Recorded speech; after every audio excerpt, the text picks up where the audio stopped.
하나님의 말씀 창세기 18장 16절입니다.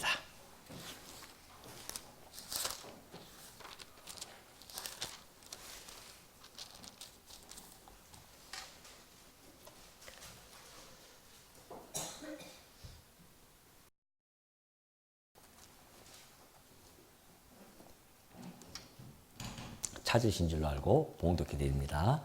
그 사람들이 거기서 일어나서 소돔으로 향하고 아브라함은 그들을 전송하러 함께 나가니라. 여호와께서 이르시되 내가 하려는 것을 아브라함에게 숨기겠느냐. 아브라함은 강대한 나라가 되고 천하 만민은 그로 말미암아 복을 받게 될 것이 아니냐. 내가 그로 그 자식과 권속에게 명하여 여호와의 도를 지켜 의와 공도를 행하게 하려고 그를 택하였나니 이는 나 여호와가 아브라함에게 대하여 말한 일을 이루려 함이니라.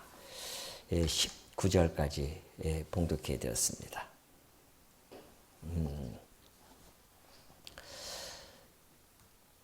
하나님께서 이제 아브라함에게 그리고 또 사라에게 나타나셔서 아들을 약속해 주시고요. 그리고 이제 하나님의 명을 받은 그 천사들은 다음 일을 시행하려고 움직이는 과정이 있습니다. 그때에 하나님 이 천사들이 아브라함에게 하는 이야기죠. 그것이 내가 하려는 것을 여호와께서 말씀하십니다. 내가 하려는 것을 숨기겠느냐 아브라함에게 다 이야기해 주겠다는 겁니다. 물론 이 이야기는 지금 봉독드렸던 복에 관한 이야기와 그리고 소돔과 고모라에 대한 저주에 관한 이야기를 함께 밝혀주게 됩니다. 자, 아브라함에게는요 강대한 나라가 된다고 말씀하시고 천하 만민은 그런 말미암아 보고 받게 될 것이 아니냐 그런 이야기입니다. 자, 아브라함에게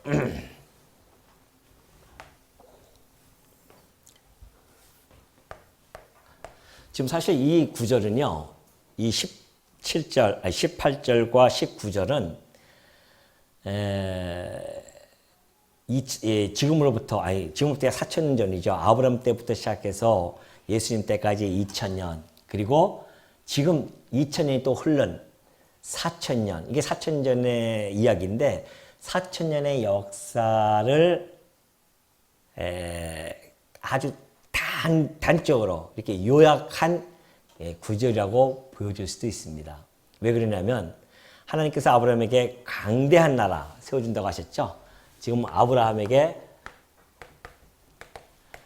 내가 너에게 강대한 나라 언약을 해주십니다. 언약을 해주시는데 강대한 나라를 세워줄 거야. 그리고 그 강대한 나라를 세워주려면 지금부터 하나님께서 아브라함부터 이삭, 야곱에게 그 약속을 계속해서 계승해 주면서 강대한 나라를 만들어 가고 계시는 역사입니다. 이것이 우리가 지금 구약 성경을 통하여 살펴보는 역사사거든요. 그 역사서를 보면 이스라엘 나라가 형성되어지면서 마침내 하나님께서 언약한 하나님께서 세우신 다윗 왕이 세워지죠. 이 다윗 왕을 통하여서 이 언약은 신실하게 이루어집니다. 그래서 다윗 시대 때에 이스라엘 나라 중에서 가장 강력한 강대한 나라가 이루어집니다. 이 다윗은 다윗 제국이라고 그렇게 일컫지 않습니까? 그 가나안 지경뿐만이 아니라 저 메소포타미아 위에 올라가는 지역 해서 요단 동편까지 완벽하게 다 장악을 하게 되어집니다. 그래서 다윗 시대 때에 그 누구도 다윗 그 이스라엘 나라를 넘볼 수 없는 그런 나라로 만들어집니다. 그것이 이제 솔로몬 시대 때에 꽃을 피우잖아요. 확 꽃을 피워가지고서는 솔로몬 때는 저 에도피아에 있는 여왕 시바 여왕이 조공을 바칠 정도로 그렇게 명성이 자자하고 다윗과 솔로몬 시대를 가장 이스라엘 나라 역사 중에서 꼽혔고 가장 강대한 나라로 그렇게 그들이 꼽게 되어집니다. 그렇기 때문에 하나님께서 지금 아브라함에게 계셨던 이 언약의 내용이 다윗 왕을 통해서 강대한 나라가 이루어졌고요. 그리고 강대한 나라뿐만이 아니라 그 뒤에 있는 부분이죠. 그 자식과 권속에게 명하여 여호와의 도를 지켜 의와 공도를 행하게 하려고 그를 택하였다고 그렇게 이야기합니다. 그래서 이 다윗은요, 비록 그가 범죄를 했다 할지라도 그가 일평생 율법을 묵상하는 것을 게을리하지 아니하였고요. 율법을 따라서, 그리고 율법에 따라서 하나님의 제사를 지내고, 그리고 백성들을 그 율법 여호와의 도를 가지고 백성을 다스렸던 것, 이것이 바로 하나님의 약속이 다윗 왕을 통하여 그대로 다 이루어졌다. 다시 말해서 여호와의 도 하면은 율법이라고 제가 말씀드렸죠. 뭐 율법, 이 모든 것들을 다윗이, 율법이라고 하는 것은 율례도 있고 계명도 있지만 규례라고 하는 것이 있어서 제사를 지내고 자기네들이 잘못한 것을 인정하고 하나님 앞에 나가서 제사까지 드리는 것, 이것이 다 율법을 지키는 과정이기 때문에 이 모든 것들을 사실은 이 다윗이 행하게 되어지죠. 그래서 다윗도 시편에서 그런 이야기를 많이 했고, 내가 주야로 율법을 묵상하나이다, 내가 주를 떠나지 아니하였나이다. 그가 비록 잠시 육신의 정력에 따라서 범죄했다 할지라도 그는 하나님의 말씀을 듣고 다시 돌아와서 그가 하나님께 사죄하고 다시 율법 안으로 들어가서 하나님 뜻대로 그가 제사도 지내고 이런 모든 것들을 바라봤을 때에 하나님께서 지금 아브라함에 계셨던 그 약속이 1000년 후에 다윗을 통하여 완벽하게 이루어집니다. 그러나 이것은 이 하나님께서 다윗을 통하여 세워졌던 이 강대한 나라, 그리고 다윗을 통하여 율법을 지켜나가는 그러한 모든 이 내용들은, 이스라엘 나라는 결국은 눈에 말씀드렸듯이 이것은 모형과 그림자로 하나님이 보여주신 것뿐입니다. 천하 만민이 복을 얻을 것을 약속해 주셨는데, 그것이 바로 아브라함과 다윗의 자손으로 오실 예수 그리스도께서 이 땅에 오셔서 그 어떠한 것들도 침범할 수 없는 그러한 나라, 그런 나라를 그가 세워지게 되어집니다. 도대체 어떠한 나라인가? 다윗은요, 모형과 그림자이기 때문에 주변에 있는 나라가 정도가 침범할 수 없는 정도의 강대한 나라지만, 우리 주님이 세우시는 나라는 어떤 나라인지 아십니까? 음부의 권세가 이기지 못합니다. 이 세계에서 가장 강력한 그런 대적, 강력한 모든 아담 이후로 태어나는 모든 인류를 사망의 권세가 꽉 잡고 있었는데요. 그 사망의 권세가 이기지 못하는 나라가 세워집니다. 이것이 이 강대한 나라에 대한 실체입니다. 그 지금 하나님께서 아브라함에게 하셨던 이 약속은 단지 다윗을 통하여 모형적으로 보여줬을 뿐이고, 실체는 다윗의 아들, 다윗의 자손으로 오실 예수 그리스도께서 세우시는 그 나라, 이 세상 그 어떠한 것들도 침범할 수 없는 그 강력한 나라, 그것이 바로 음부의 권세가 이 나라를 침범하지 못하는, 음부의 권세가 이기지 못하는 그 나라를 세워주겠다는 그 그리스도께서 약속하신 대로 지금 그 나라가 세워져 가고 있는 중입니다. 그러니까 언약이 좀 성취되어 가고 있는 중이죠. 음부의 권세가 이기지를 못하는 나라의 백성이 바로 여러분과 저입니다. 놀랄 일이 아니겠어요? 어제도 말씀드렸듯이 우리가 의의 세마포 옷을 입고 의의 세마포 옷을 입는다고 하는 것은, 곧 칭이라고 하는 것은 영원한 생명을 주는 권리까지도 포함되어 있다는 겁니다. 하나님께서 우리가 예수를 그리스도를 믿을 때 우리를 의롭다 칭한다고 하는 것은 우리의 죄를 속죄하는 것뿐만이 아니라 우리로 하여금 하나님의 양자 삼아 주시고, 더 나아가서는 영원한 생명권을 우리에게 주신다는 것이죠.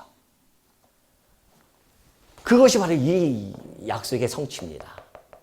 우리가 그리스도를 믿음으로 말미암아 더 이상 우리는 의의 세마포 옷을 받았기 때문에 음부의 권세가 우리에게 침범하지 못하고 이기지 못하는 이 놀라운 역사.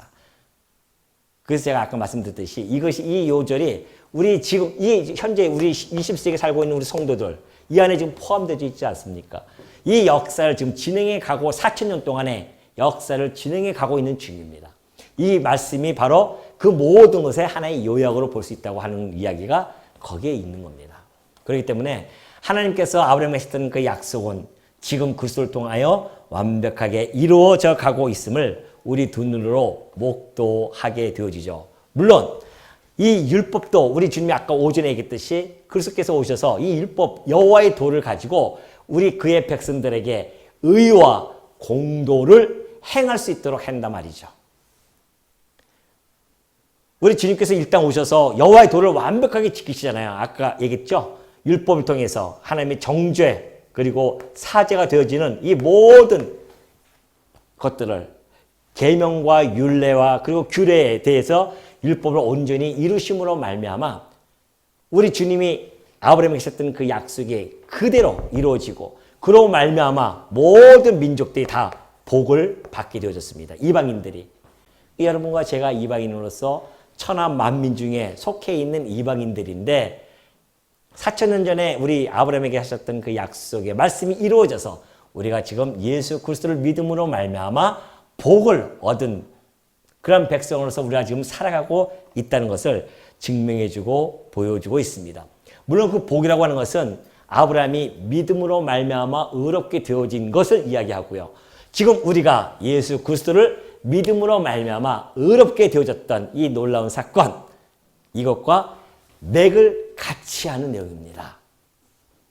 그래서 우리가 구약을 상고할 때는 항상 신학적 해석이 이루어지지 아니하면 그 구약적 해석은 부분적으로 끝날 수 있고요. 모형적으로 끝날 수가 있습니다. 그러나 신학적인 해석이 들어갈 때만이 이 구약이 완성이 되어지는 거죠. 구약이 이게 언약이었었는데 지금 이 신약 시대는 우리들에게 성취해 가시는 그 하나님의 그 놀라운 섭리를 발견하고 우리는 진짜 하나님은 언약대로 이루시는 여호와이심이 틀림이 없구나. 그렇다고 한다면 그 하나님은 살아계실 뿐만이 아니라 지금도 이 모든 우주 만물을 보존해 가시고 이 역사를 섭리해 가시면서 나를 나되게 하시면서 당신의 역사 섭리의 주인공으로서 우리를 택하시고 이끌어 가시는구나. 이런 것들을 우리가 통찰하게 되어지니까 우리의 삶이 더 풍성하게 되어지고요. 지금 내가 살아가고 있는 이 현장, 이 현실, 거기에 함몰되어지지 아니하고 좀 더 갈매기처럼 높이 날아서 하늘로 바라볼 수 있는 그러한 조망하는 것, 그리고 시각, 총체적인 시각, 이런 것들을 우리들이 가질 수 있게 되어졌다는 것, 이것이 우리의 행복입니다. 이것이 우리의 행복이죠. 뭐가 이렇게 행복이 있겠습니까? 사람들이 돈이 많이 있으면 행복할 것 같아도 돈 있는 사람들이 더 걱정이 많고요. 혹시 그거 누가 뺏어갈까 봐 염려스럽고 그렇습니다. 불행하죠, 사실은. 그러나 하나님과 재물을 겸하여 섬길 수 없는데 하나님을 섬기게 되어지면 행복이 있지만 그러나 재물을 섬기게 되어지면 행복이 아니라 오히려 근심과 걱정이 그 안에 더 많이 있다는 것을 우리 역사 속에서 잘 보게 되어집니다. 그렇기 때문에 이 아브라함이 하셨던 내가 지금 너에게 무엇을 감추겠느냐 보여주겠다. 그 예하셨던 그 말씀이 4,000년이라는 역사 속에서 진행되어져 왔다. 이런 것을 지금 다시 한번 우리가 확인하게 되어집니다. 그렇다고 한다면 20절, 21절에 보니까 여호와께서 또 이르시되 소돔과 고모라에 대한 부르짖음이 크고 그 죄악이 심히 무거우니 내가 이제 내려가서 그 모든 행한 것이 과연 내게 들린 부르짖음과 같은지 그렇지 않은지 내가 보고 알려하노라. 생뚱맞게 소돔과 고모라 사건이 불쑥 튀어나옵니다. 그러니까 이 소돔과 고모라의 사건도 지금 아브라함에게 알려주는 내용이죠. 아까 얘기했듯이 내가 뭐 숨길 수 있겠느냐? 내가 뭐하러 숨기겠느냐? 다 알려주마. 그러면서 복에 관한 내용을 이야기하고요. 그리고 나서 저주에 관한 이야기를 지금 펼쳐가기 시작합니다. 그것이 바로 그렇다고 한다면 여호와의 도를 지키지 아니하면 어떻게 됩니까? 여호와의 도를 지키지 않는다? 두고 봐라. 지금부터 내가 가는 그 소돔과 고모라가 그 여호와의 도를 지키지 아니할 자들의 본이 되어질 것이다. 그러면서 소돔과 고모라로 가는 거란 말입니다. 지금. 그러니 여러분이 소돔과 고모라 이 사건이 지금 여기서 뒤에서 우연하게 그냥 나온 것이 아니라 지금 같은 맥락 속에서 설명이 되어지는 겁니다. 그리스도를 통하여 복받을 자와 그리스도를 떠난 자들의 그들이 멸망을 당할 것, 이것을 지금 하나님께서는 같은 맥락 속에서 같은 선상에서 주고 우리들에게 계시해 주고 있는 중입니다. 아브라함은 믿음으로 말미암아 의롭게 되어져서 복을 얻게 되어지는 그 나라가 되어지고, 그리고 소돔과 고모라는 믿음이 없는 자들의 모임 속에서 결국 어떻게 되어지는지를 보여줌으로 말미암아 장차 경건치 아니할 자들, 여호와의 도를 떠날 자들, 이런 모든 자들이 어떻게 멸망을 당하는지를 본을 보여서 그들에게 알려주려고 지금 소돔과 고모라 사건이 터져 나온 겁니다. 지금. 그러니 여러분, 우리도 여호와의 도를 못 지키잖아요. 그럼 우리는 어떻게 합니까? 그래서 우리가 그리스도만을 붙잡을 수밖에 없는 이유가 거기에 있습니다. 왜? 여호와의 도를 온전하게 지키신 분, 우리 그리스도. 우리가 그를 믿음으로 말미암아 그의 의가 우리에게 전가가 되어지고, 우리는 그 전가되어진 의를 가지고 하나님 나라에서 심판을 받지 않고 하나님 나라의 백성으로서 당당하게 살아갈 수 있게 되어진다고 하는 이 놀라운 사건이 지금 우리 앞에서 좀 펼쳐지고 있는 거란 말입니다. 그러니 이제 소돔과 고모라, 여호와의 도를 떠난 자들은 어떻게 되어지는지를 한번 살펴보도록 하겠습니다. 자, 우리가 왜 소돔과 고모라가 바로 여호와의 도를 지키지 않는 자들의 멸망에 대한 그것이 본인가? 그것은 이사야 선지자가 너무나 잘 말해주고 있습니다. 한번 찾아봅시다. 이사야 1장 4절의 말씀입니다. 이사야 1장입니다. 1장 4절 한번 읽어봅시다. 자, 시작.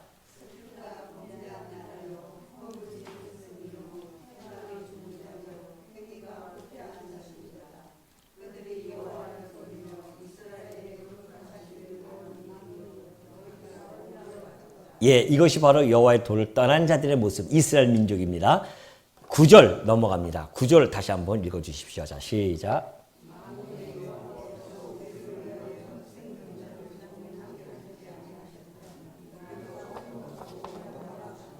예, 만군의 여호와께서 우리를 위하여 생존자를 조금 남겨두지 아니하셨다고 한다면 우리도 소돔과 고모라 같이 완벽하게 멸망할 것이다. 근데 이스라엘 백성들이 왜 멸망하지 않는가? 왜 남겨두는가? 누굴 위해요? 우리를 남겨뒀다고 합니다. 그 남은 자를 통해서 하나님께서는 당신의 이 언약을 이루어 가신다는 거죠. 그 남은 자를 통해서 예수 그리스도가 탄생하게 되어진다는 말이죠. 그러지 않았으면, 만약에 그리스도가 탄생되어지지 않는 나라라고 한다면 이스라엘 나라는 벌써 소돔과 고모라와 똑같이 멸망을 당할 수밖에 없는 나라란 말입니다. 아니, 이스라엘 나라뿐만이겠습니까? 소돔과 고모라뿐이겠습니까? 모든 나라가 다 멸망을 당할 수밖에 없죠. 다만 소돔과 고모라가 본으로 보여져서 그렇게 한 것뿐이죠. 이스라엘 나라 보십시오. 다윗 시대 때 지나서 다음 왕들 보니까 완전히 다 여호와의 도를 다 떠나가지고서는 멸망을 당할 수밖에 없는 그러한 나라임에도 불구하고 소돔과 고모라처럼 멸망당하지 않는 그 이유 하나는 하나님께서 남겨놓는 자가, 남은 자들이 있어요. 왜 남겨뒀습니까? 그들을 통해서 누가? 예수 그리스도가 이 땅에 오셔야 되기 때문에. 그러니 그들이 뿔뿔이 다 흩어지고 바벨론에 흩어졌을 때에 하나님께서 그 남은 자들을 다시 회개케 해서 돌아오게 하시잖아요. 그리고 그 후손 중에 누가? 우리 주 예수 그리스도께서 드디어 탄생함으로 말미암아 구약의 모든 언약들을 이루어 나가시는 그런 사건이 전개가 되어지는 겁니다. 그렇기 때문에 10절 다시 한번 읽어보시죠. 10절 이사야 1장 10절 시작.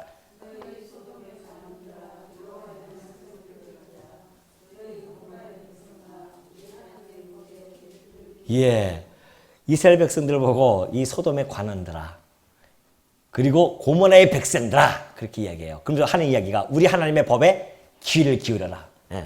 하나님의 법에 귀를 기울여라. 너희들. 안 그러면 너희가 소돔 관원과 같고 고모라 백성과 같다. 그러니 이것이 여기뿐만이 아니라요. 소돔과 고모라는 후대에 두고 본이 되어지는 멸망의 본이 되어지는 나라로서 회자가 되어집니다.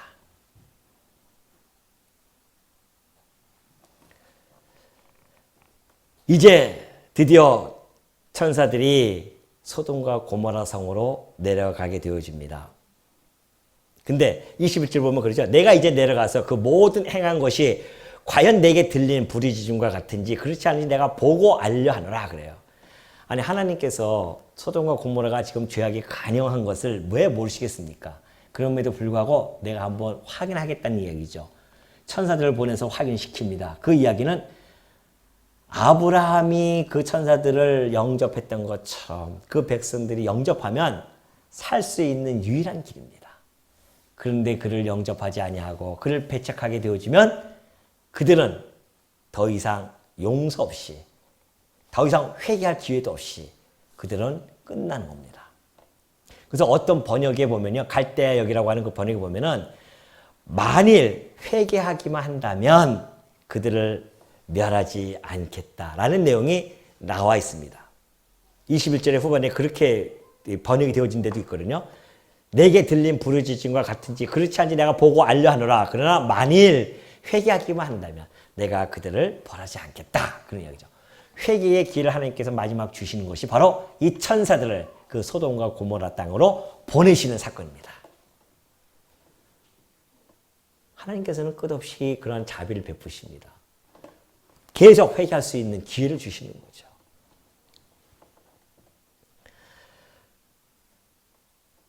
그래서 이제 드디어 소돔과 고모라를 가게 되어지는데요. 가기 전에 아브라함은 걱정이 하나 생깁니다. 왜? 그 소돔성에 누가 있습니까?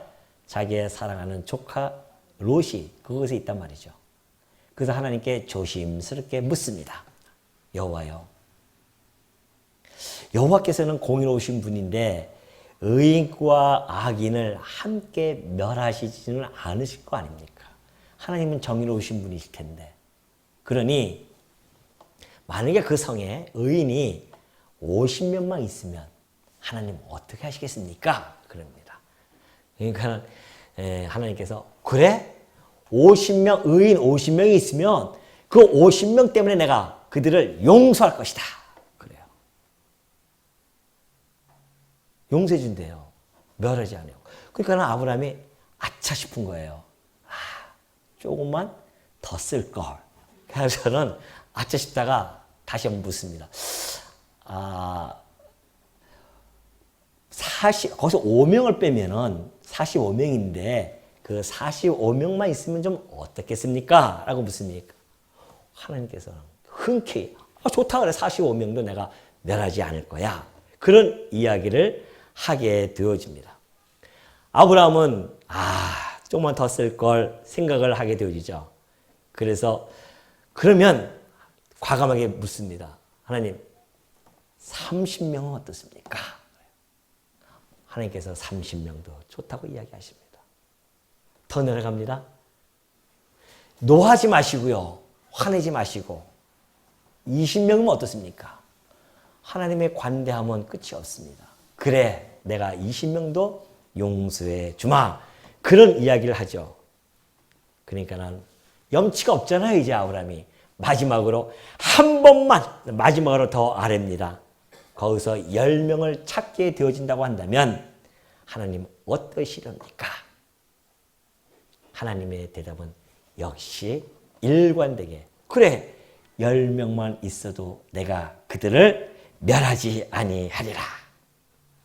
그 말씀을 하시고 아브라함과 여호와는 헤어지게 됩니다. 의인 10명만 있으면 이제 소돔과 고모라는 멸하지 않는 그러한 나라가 되어질 수가 있습니다. 어떻게 될까요?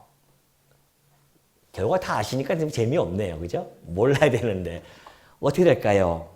모른 척하고 들어보시기 바랍니다. 이제 소돔과 고모라 소돔성에 들어갑니다. 들어갔는데 성문을 싹 열고 천사들이 들어가요.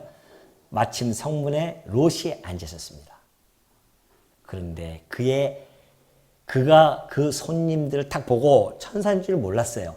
그럼에도 불구하고 사람의 모양으로 왔으니까 그를 아브람과 방불하게 그를 대접합니다. 그를 대접해요.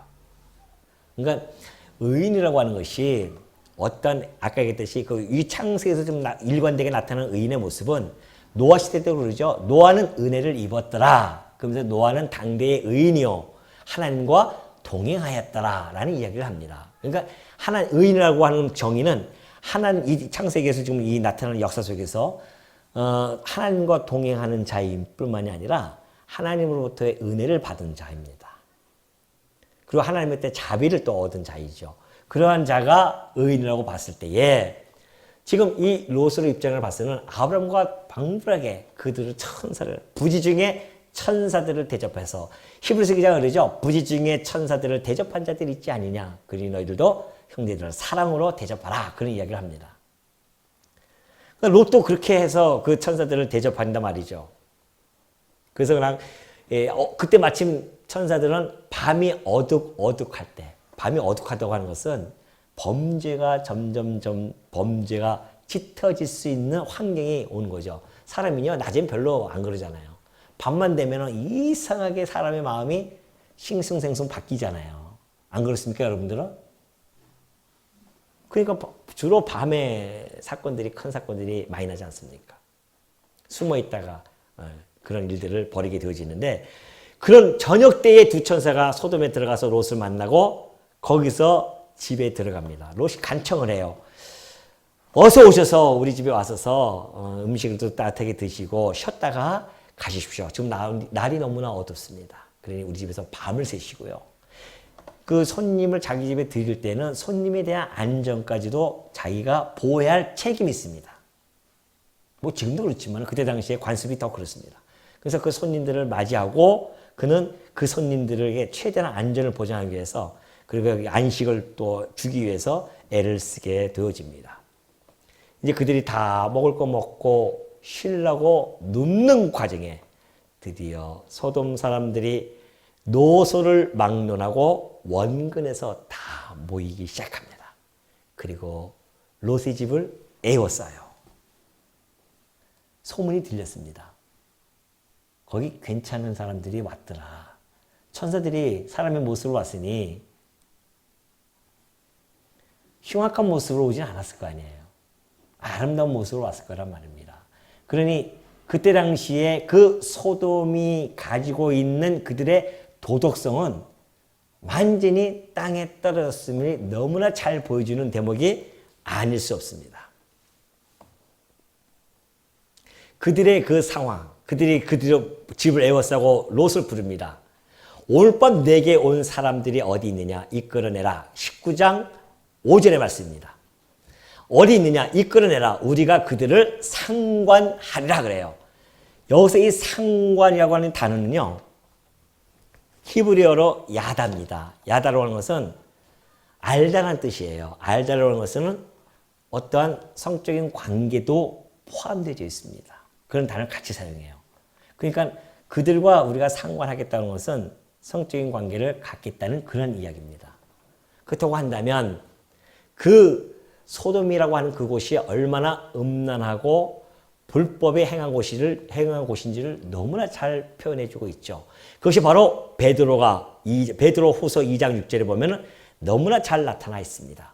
한번 보겠습니다. 베드로 후서 2장 6절 찾아봅시다.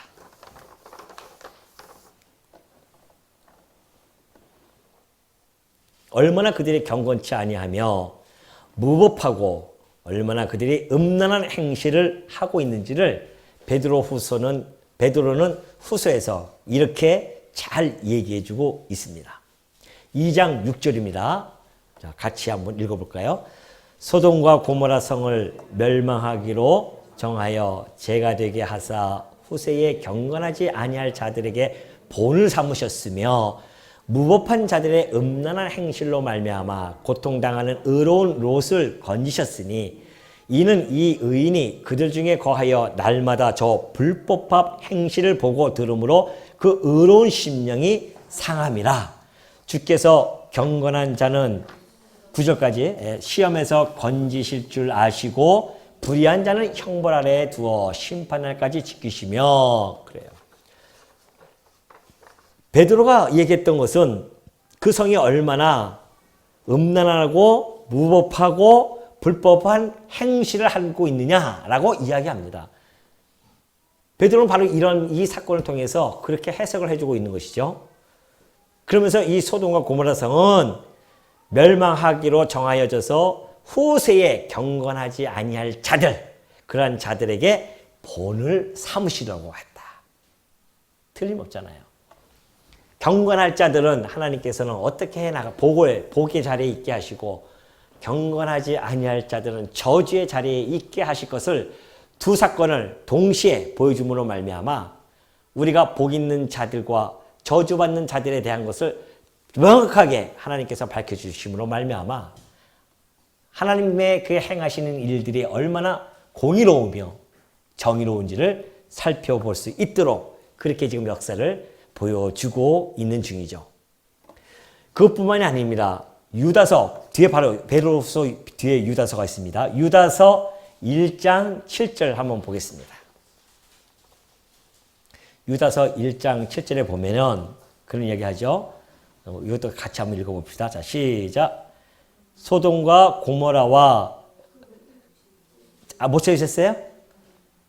못 찾으셨으면 제가 그냥 읽어드릴게요. 소돔과 고모라와 그 이웃 도시들도 그들과 같은 행동으로, 그래요?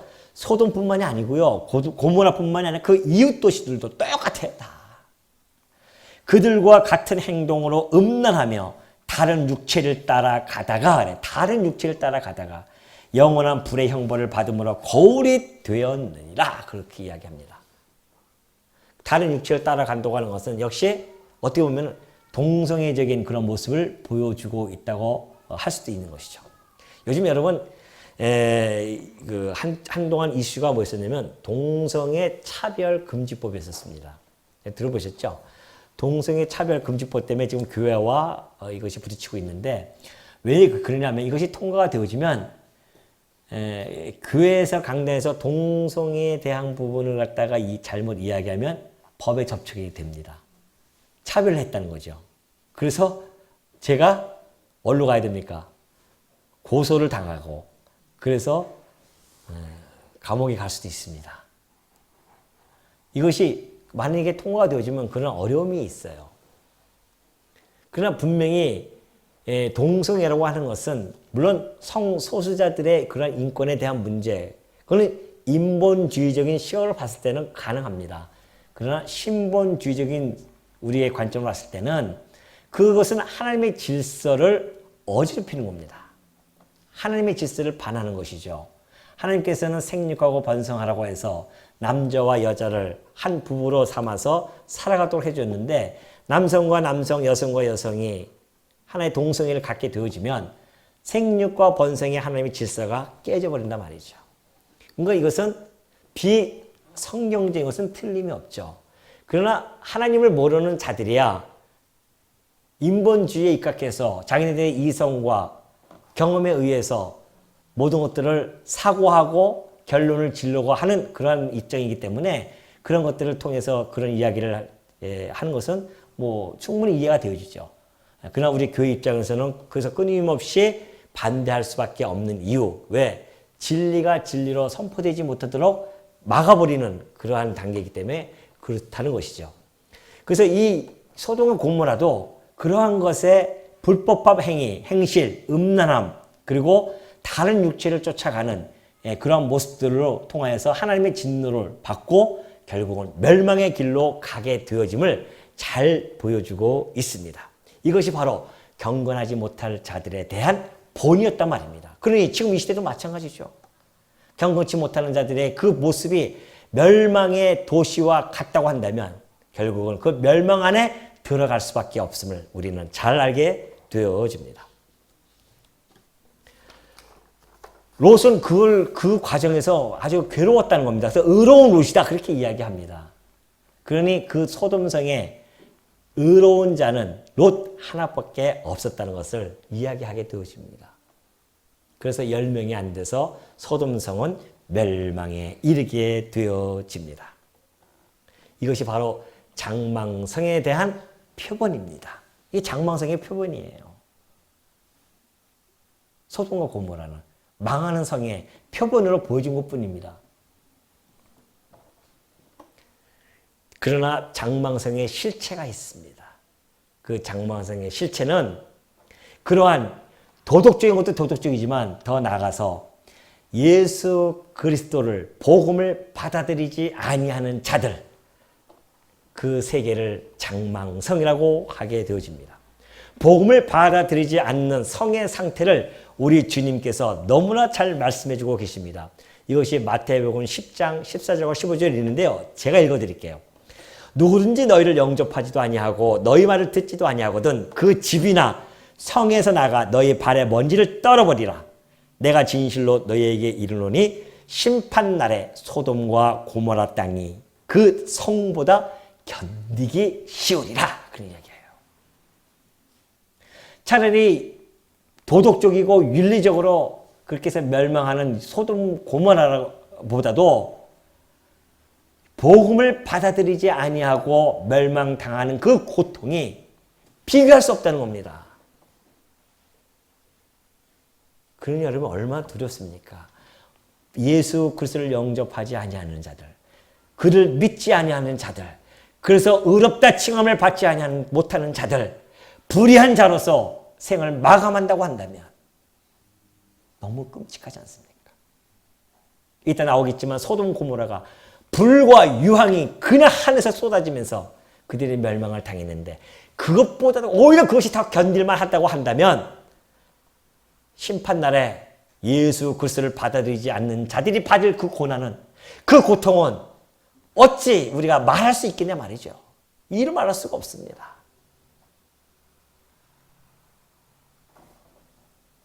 그러니 오늘 이 자리에 앉아있는 여러분들 복된 자리 맞습니까? 진짜 복된 자리죠. 이 세상 사람들이 다 우리를 조롱하고 놀려도 상관이 없습니다. 진리는 숫자에 있는 것이 아닙니다. 수많은 군중들이 예수 그리스도 하나를, 진리를 십자가 못 박아 죽였습니다. 진리가 숫자에 있다고 한다면 그 못 박아 죽인 자들이 맞는 것이죠. 그러나 진리는 숫자에 있는 것이 아닙니다. 우리 주 예수 그리스도 진리께서 혼자 그 묵묵히 그 진리를 선포하다가 돌아가셨습니다. 그리고 진리대로 그는 살아나셨고요. 그러니 진리를 따르는 우리들이 이 세상 사람들이 혹 우리를 조롱하고 비웃는다 할지라도 뭐 그것이 될 수 있겠습니까? 무엇이 그것이 우리들에게 창피함을 주며 그것이 우리로 하여금 마음을 상할 수 있게 하냐 말이죠. 왜? 우리는 의에 뭘 입었어요? 세마포 옷을 입은 자들인데 마지막 심판 때 드러날 거 아닙니까? 그들은 울며 이를 갈며 그들은 바깥에서 그렇게 하겠지만 우리는 그리스도와 더불어서 그의 사랑의 법 안에서 영원토록 함께 찬송하며 거한다? 비교할 수 있겠냐 말이죠.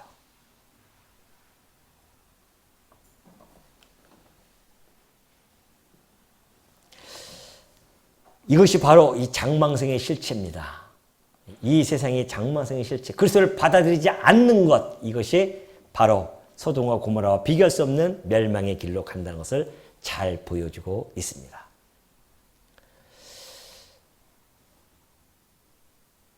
이제 그렇게 사람들이 막 끌고 악을 행하려고 하니까 롯이 그런 이야기합니다. 문을 열고 나가서 형제들이여 제발 그러지 마십시오. 내게 온 손님이니 내가 보아야 되지 않겠습니까? 악을 행하지 마십시오.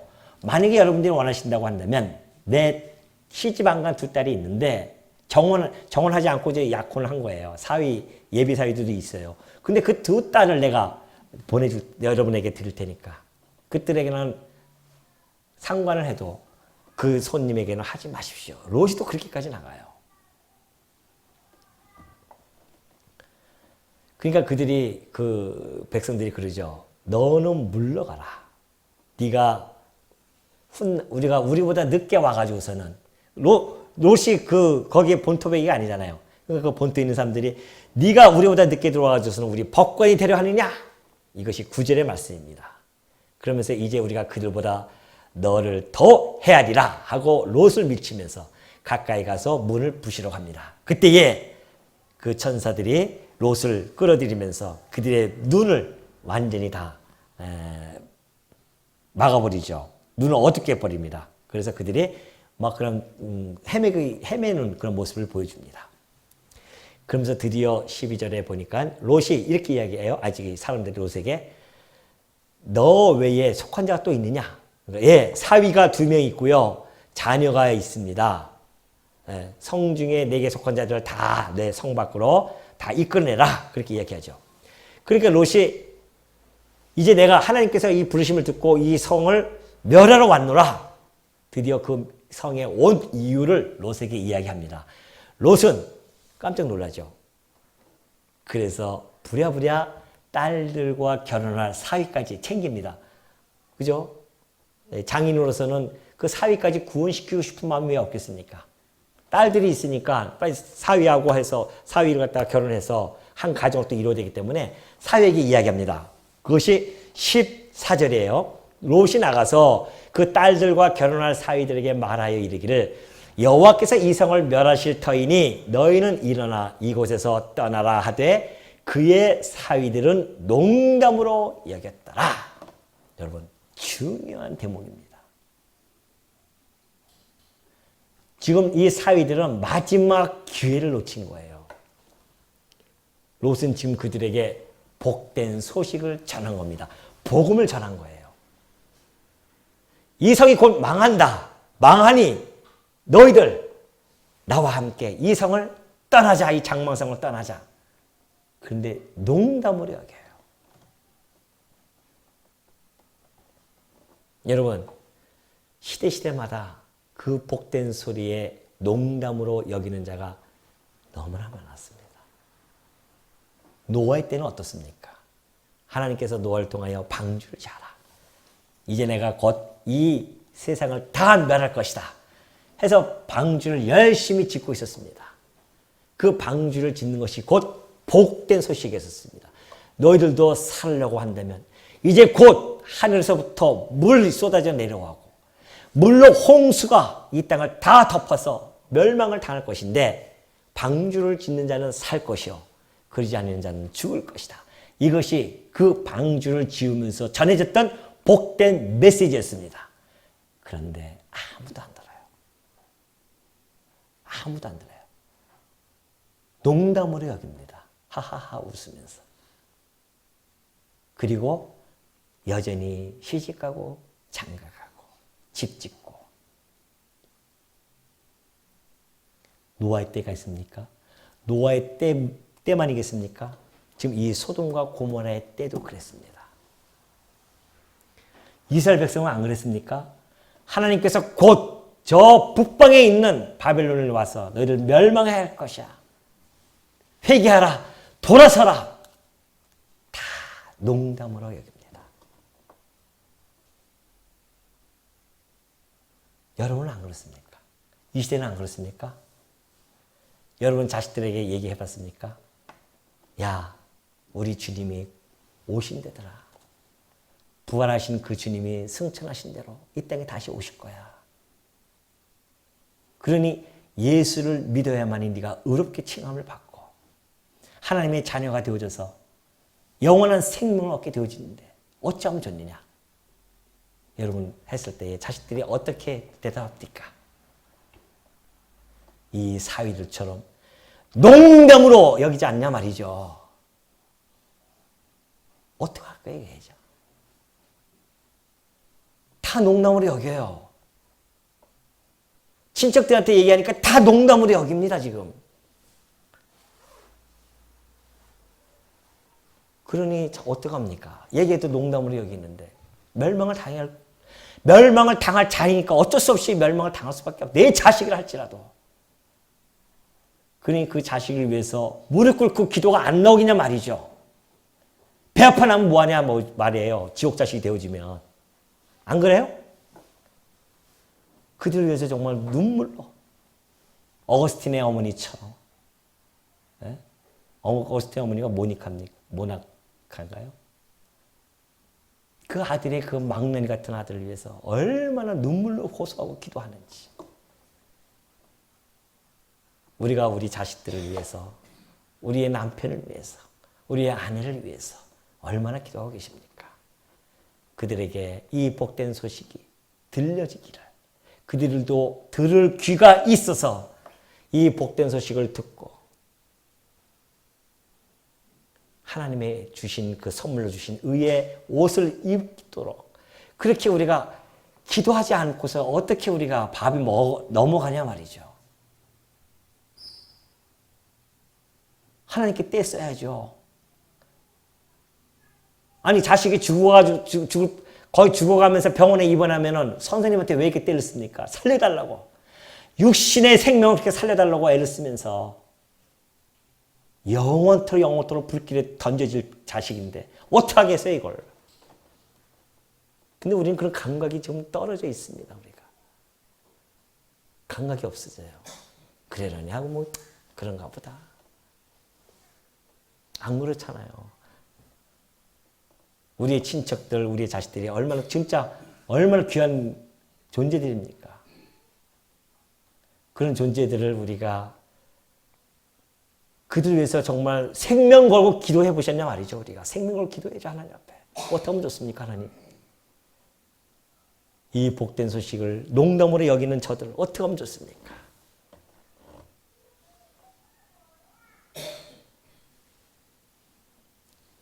말세에 고통하는 때가 이르는 이 시대에도 여전히 농담으로 여기는 그런 자들. 우리가 해야 할 일이 뭔 줄 아시잖아요, 이제는. 도대체 우리가 해야 할 일이 뭔가? 하루 밥 3끼 먹고 살다가 죽으면 끝입니까? 아니잖아요. 우리가 할 수 있는 건 기도뿐이 없어요. 말해도 안 듣는 거 어떡합니까? 그렇다고 아유 저 지옥이 자식이구나. 자기 자식한테 그 지옥이 자식이구나 하면서 손을 놓으면 되냐 말이죠. 이 세상 사람들이 다 내 자식과 다 손을 놓는다 할지라도 부모만큼은 손을 놓을 수가 없잖아요. 그들에게. 생명 걸고 기도해야 되죠. 생명 걸고. 하루에 3번씩이라도 정해놓고 그 자식을 위해서. 이것이 우리가 복음을 간직한 자들의 모습 아니겠어요? 우리만 그런 구원받으면 끝이에요 그냥? 그럼 자식을 왜 차라리 안 낳는 게 낫지 자식을. 그래서 나는 그런 얘기 한 거예요. 우리 둘째 큰애한테도. 이 시대가 지금 복음을 받아들이는 시대가 아닌데 아기 낳아놓고 이쁘다고 바라보면 뭐하냐 말이죠. 지옥 자식 되어주면 차라리 안 낳는 게 낫지. 그 정도로 절박함이 저에게는 사실 있습니다. 그것이. 왜? 손주 보니까 그래요. 손주를 보니까. 너무 그 귀여운 녀석이. 안 그래요? 눈에 넣어도 안 아플 그런 손주들인데 하나님을 모르고 지옥에 간다? 안 나는 게 차라리 낫지. 그러나 그것조차도 하나님의 뜻인데 어찌 하겠냐 말이죠. 근데 우리는 그걸 모르니까 생명 걸고 하나님 앞에 기도해야 된단 말입니다. 우리 성도님들 오늘 정말 안 나오는 우리 자식들, 하나님 농담으로 여기는 자식들, 농담으로 여기는 남편, 농담으로 여기는 아내가 있다고 한다면 생명 걸고 여러분 기도하십시오. 기도하셔야 됩니다. 하나님한테. 어거스틴의 어머니처럼 생명 걸고 기도하십시오. 하나님이 그 기도를 보고 들어주시죠. 어떻게 하느냐 말이죠. 예수님이 그런 비유를 들어주잖아요. 재판관한테 가서 막 과부가 그냥 날마다 귀찮게 우니까 그 귀찮음 때문에 들어주는 게 아니냐. 그런 비유를 들어주면서 우리가 아버지께 구하라고 하는 그러한 말씀 속에서 우리가 끊임없이 아버지께 구해야 되는 것.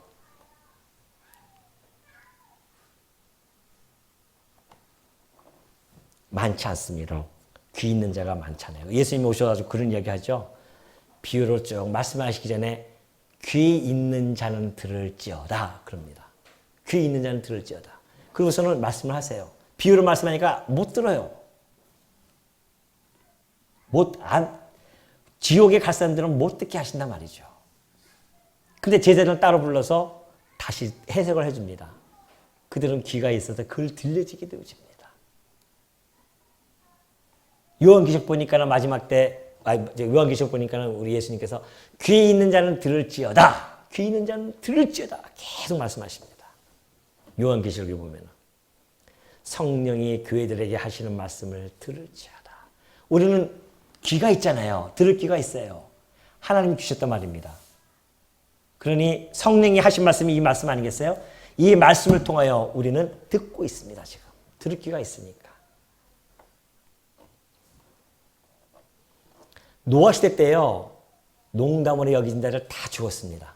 오로지 노아와 그의 여러 식구 살아났습니다. 겨우. 소돔과 고모라서 농담으로 여겼던 자 다 멸망당했습니다. 겨우 롯과 그리고 그의 두 딸 살아났습니다.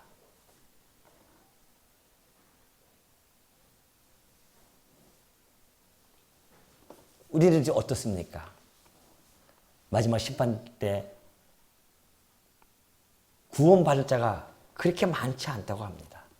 좁은 길이라고 했습니다. 좁은 문이고요.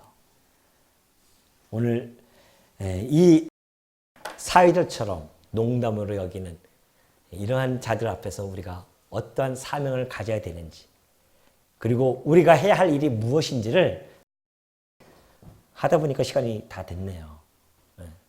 안타까운 마음으로 제가 전해드렸기 때문에 여러분들도 같이 아마 공감하셨으리라 보고요. 정말 여러분들 우리 자식과 그리고 우리 친척과 그 위해서 여러분들이 생명을 걸고 기도하시는 여러분이 되어주시기를 당부드립니다. 기도하시겠습니다.